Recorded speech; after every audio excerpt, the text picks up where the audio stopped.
La tarea de la epistemología como rama de la filosofía consiste en clasificar qué concepción de conocimiento se tiene en una corriente de pensamiento, qué criterios son válidos y tratando de establecer los límites de los que se pueden conocer. La principal problemática que mueve a la epistemología es la naturaleza del conocimiento.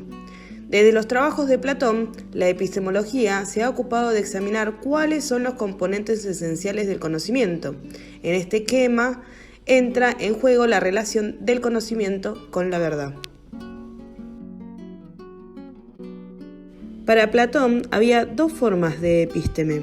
Podía ser la intuitiva, que nos permitiría acceder al bien, o la discursiva, modelada por las matemáticas. De ambas, consideramos a la primera como la más importante, ya que la fuente del verdadero conocimiento era el alma humana, inmortal, y que permite por remanencia acceder a un conocimiento del mundo de las ideas. En el texto de Kling se plantea qué es la epistemología visual.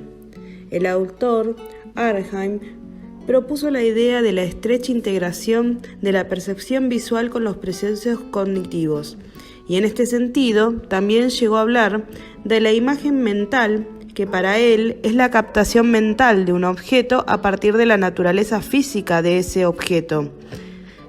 Ver no es un proceso unidireccional, sino que incorpora la retroalimentación de la experiencia y la realización de predicciones.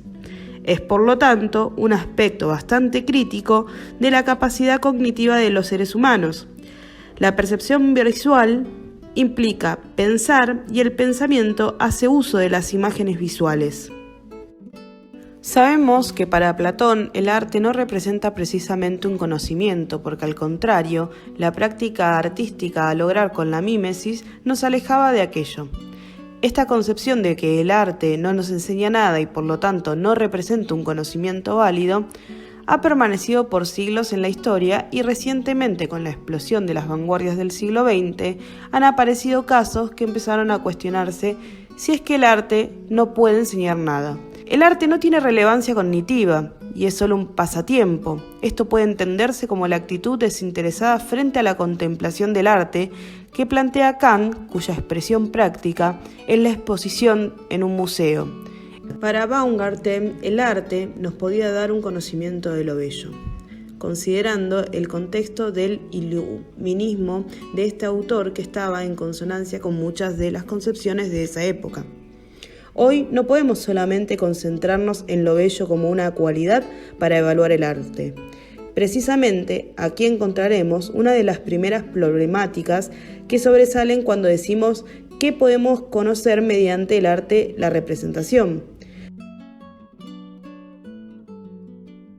Según Danto, una obra de arte se define siempre por dos criterios esenciales, el significado y la materialización. A esto se añade un tercer criterio, que es la de la interpretación que cada espectador aporta. En su texto, El abuso de la belleza, una estética del concepto del arte, nos cuenta la experiencia con la caja de brillo. Para Danto, demuestra que la estética de las obras de arte, si tienen algo que ver con el por qué nos gustan, aunque su papel no sea muy distinto al modo en el que la estética funciona en las lecciones cotidianas. La noción filosófica de la estética ha vivido en el pasado casi por entero dominada por la idea de belleza, sobre todo en el siglo XVIII. Ya en el siglo XX, en cambio, la belleza desapareció casi por completo de la realidad artística, como si el atractivo fuese, con sus groseras implicaciones comerciales, en cierto modo un estigma. En el texto de Enrique Lynch nos habla sobre el misterio del acto o de la función de representar. Empieza por la razón del representar ya en los tiempos de las cavernas. Lo más extraño de estas pinturas anónimas es su localización. Es evidente que las pinturas de estas cavernas muestran algo, pero no lo exponen. No se cumple aquí el supuesto hegeliano que define el arte como manifestación sensible de la idea. Benjamin nos sugiere la posibilidad de un arte puramente expresivo, más bien que apunte a un cambio en la mirada del crítico. la posibilidad de que modifiquemos la manera de ver de qué tal modo toda la obra de arte sea considerada tan pura como una pintura rupestre. Como lo dice en su texto, ningún poema está dedicado al lector, ningún cuadro a quien lo contempla, ni sinfonía alguna a quien las escucha. Platón presentó un diseño para un estado ideal. Para justificar la exclusión de los poetas dramáticos, para él, la esencia del drama era la imitación. Entonces pensó que esto era problemático principalmente porque creía que las apariencias apelan a las emociones y que agitar las emociones es socialmente peligroso. Una ciudadanía emocional es una ciudadanía inestable. Aristóteles creía que Platón exageraba, aunque estuvo de acuerdo en que el teatro provoca una respuesta emocional de las audiencias, pero lo entendía como el propósito de catarsis, es decir, con el propósito de purgar emociones. Platón y Aristóteles sí estaban de acuerdo en que la pintura es esencialmente una cuestión de imitación. Hoy, después de casi un siglo de pintura, la teoría de que el arte es una imitación nos parece que falla como teoría general del arte. Igualmente tenemos que aclarar que su teoría no era tan errónea, ya que los principales ejemplos del arte de su época eran imitativos. Pero ya en esta época sabemos que cada una de las diversas artes no posee una única forma de representación.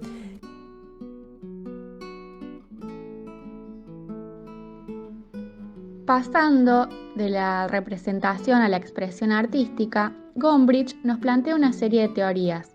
La teoría clásica, en la que la función señal va a ser la que juega un papel importante, ya que el arte es concebido como cura o con el fin de transmitir un efecto a las emociones del espectador.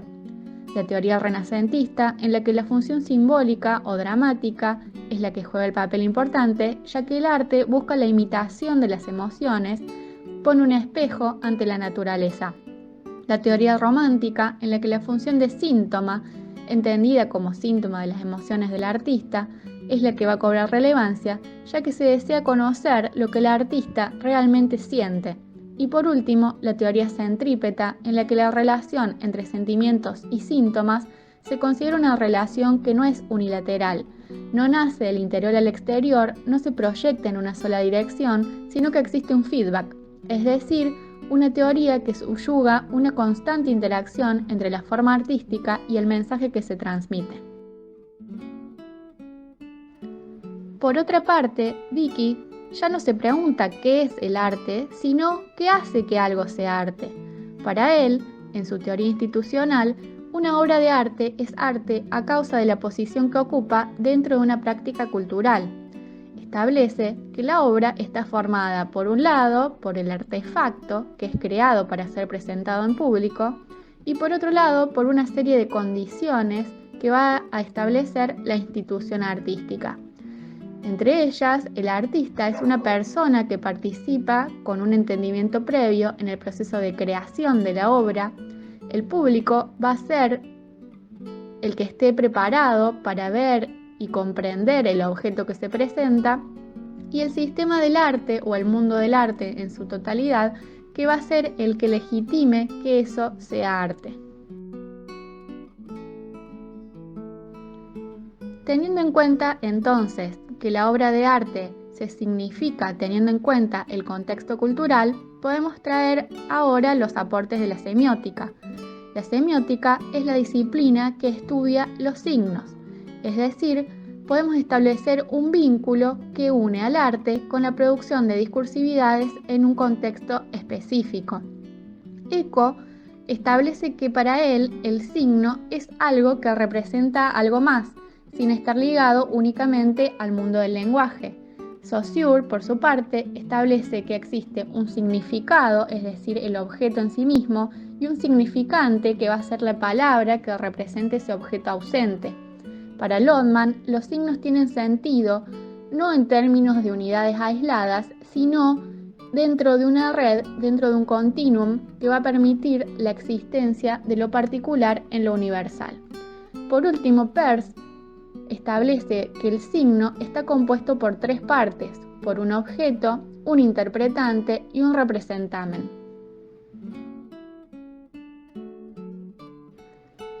Para ir un poco más en profundidad al sentido que Peirce le otorga al signo, el texto de Rendón nos propone identificar las 3 cualidades de primeridad, segundidad y terceridad. La primeridad es la posibilidad del ser en cuanto es una cualidad, una sensación o una emoción pura. La segundidad es la relación con el objeto, es algo que se vincula con ese objeto y que hace ello una acción-reacción. Y la terceridad es la experiencia intelectual que permite explicar al objeto y a la sensación.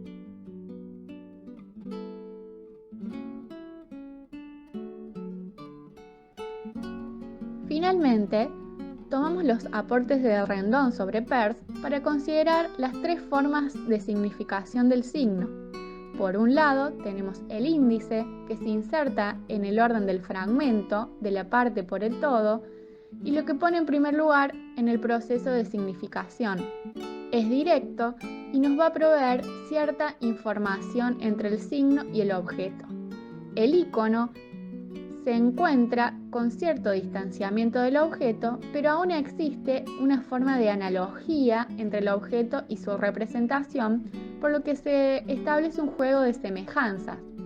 Por último, el símbolo es el que rompe la relación de analogía para otorgarle al signo un mayor grado de abstracción. Tomando los aportes de Peirce, podemos decir que las obras de arte van a funcionar como signos que nos van a representar otras ideas, otras cualidades, otras experiencias con las que nosotros vamos a dar significado a esa obra que está emplazada en un contexto cultural y social específico.